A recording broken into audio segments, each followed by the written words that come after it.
जय हिंद दोस्तों, आज अपनी बात करेंगे जो SSGD के अंदर विद्यार्थी कैंडिडेट रहे हो।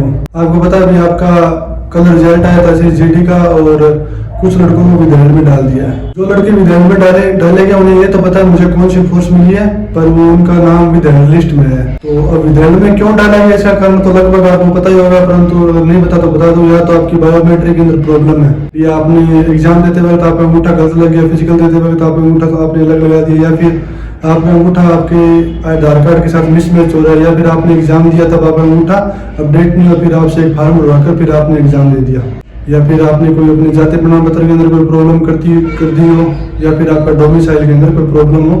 तो ये कुछ मुख्य कारण है जिसकी वजह से लड़कों को विद्यालय में डाल दिया जाता है। अब विद्यालय में डाले गए लड़कों का एक अमूमन देखें तो पिछले सालों का कुछ रिकॉर्ड अभी 90-95% लड़के विद्यालय से फाइनल ट्रेनिंग के अंदर चले जाते हैं। 5-6% लड़के वही बाहर होते हैं जिनके डोमिसाइल में प्रॉब्लम होते हैं, क्योंकि उन्होंने 10वीं या 12वीं तो अपने स्टेट से कर रखी होती है और कहीं से जानकारी या किसी फ्रॉड व्यक्ति से अपना डोमिसाइल अदर स्टेट का बना लेते हैं जहाँ से मेरिट कम जाती है। तो ये सबसे बड़ा केओस है जिसके अंदर लड़के पास नहीं होते और वो फाइनल रिजेक्ट हो जाते हैं।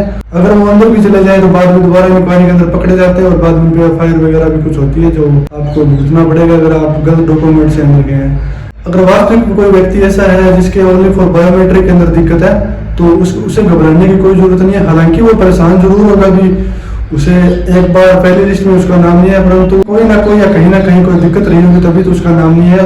वो उसे खुद को मालूम है मेरी बायोमेट्रिक नहीं है। तो वो अब जो आपको फोर्स मिली है तो वो फोर्स वाले आपको बुलाएंगे और उनके साथ थोड़ा बढ़िया कोऑपरेट करना, और वो धीरे धीरे करके छोटे मोटे आपके कुछ प्रोसेस है वो आप अगर टाइम टू टाइम करते रहोगे तो आपका जल्द ही ट्रेनिंग के लिए आपको बुला लिया जाएगा। और इसमें कोई डरने वाली बात है। वैसे तो डर सबको ही लगता है फाइनल रिजल्ट में नाम नहीं है, विद्यालय में नाम आ गया तो मुझे बाहर ना कर दे। ऐसा कोई ठोस कारण उनके पास है नहीं कि आपको बाहर कर दें। बस आपका बायोमेट्रिक प्रॉब्लम हो वो अगर सही हो जाएगा तो कोई प्रॉब्लम नहीं होगी।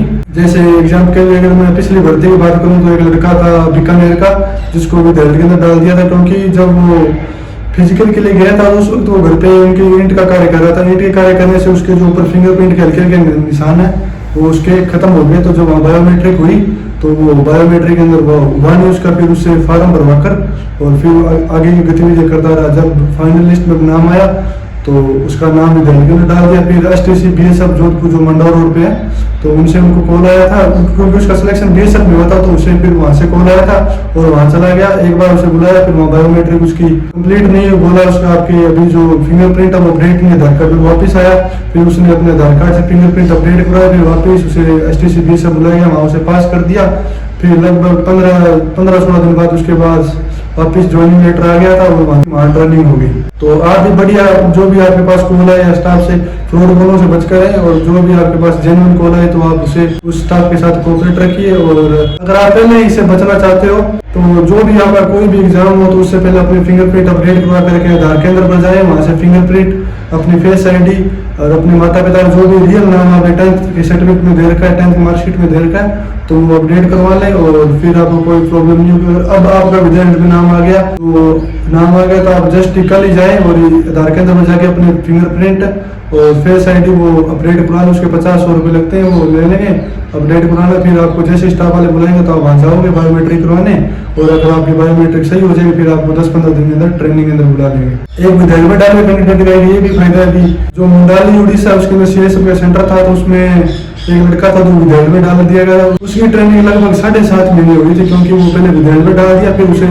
20 सेशन में दोबारा उसी ट्रेनिंग सेंटर के उसे ज्वाइन करवा दिया, तो उसकी 7.5 महीने ट्रेनिंग हुई। अब ये आप फायदा ही मान सकते हो, अभी नुकसान ही मान सकते हो। ट्रेनिंग तो कम की है तो वो अगर आप फायदा मानते हो तो फायदा भी है, नुकसान मानते हो तो नुकसान ही, क्योंकि ट्रेनिंग भी जरूरी है। जिस पोस्ट के अंदर अपने जा रहे हैं तो अपने को उस तरीके से बनाने के लिए ट्रेनिंग कर रहे हैं। बाकी विद्यालय वालों कैंडिडेट को फाइनल आपको बता दूँ, आपको कोई डरने वाली बात नहीं है। बस आप बढ़िया स्टाफ के साथ कोऑपरेट रखो और फाइनल आपका जरूर सिलेक्शन होगा।